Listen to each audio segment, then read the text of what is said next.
เฮ้ยเพื่อนฉันมีภารกิจให้นายจะเล่นกับฉันไหมก็ดีสิเอาด้วยว่าแต่นายอยู่ไหนล่ะฉันอยู่ตรงร้านขายปืนตรงท่าเรือเห็นแล้วฉันจะไปรับนะโอเคเพื่อนว่าแต่มาเห็นเราตรงไหนล่ะรถแถวนี้ก็ไม่มีสักคันหนึ่ง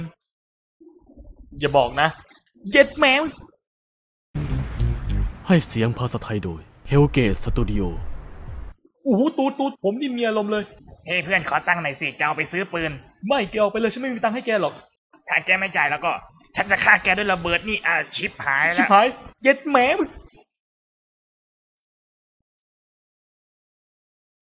ฉันว่าฉันจะกลับจุดเซฟเพื่อไปเปลี่ยนเสื้อผ้านะเบลนี่กลับแบบนี้ไวกว่า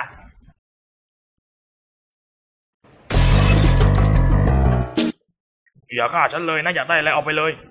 เอาเงินมาให้หมดยังเด็กอยู่เลยอย่าขัดขืนกูมีปืนปิ้วปิ้วปิ้ว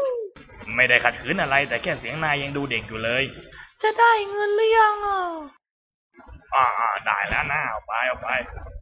ว่างๆมาใหม่นะขอบคุณครับไอเด็กเวนจะยอมแพ้เลยก็ได้นะฉันเก่งสุดแล้วจะบ้านะฉันเก่งกว่าบ้ากูเก่งกว่าเยอะเลยสรุปพวกมึงจะเห่ากันหรือมึงจะแข่งกันนะโทษครับลุงขอโทษครับอ้าวนี่มึงนี่เด็กเปรตกูจำเสียงมึงได้ชิบหายแล้วไอเด็กเวนสุด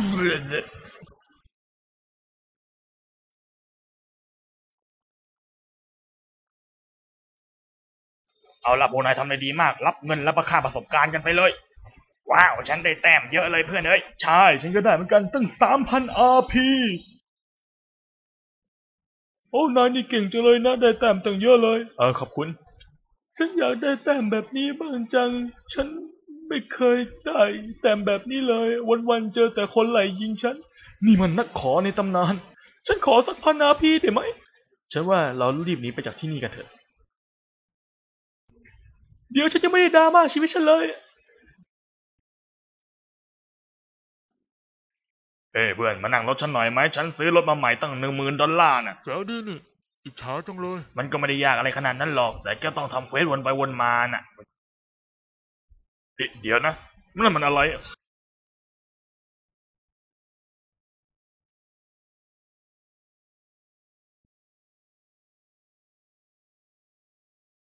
มันคือระเบิดไง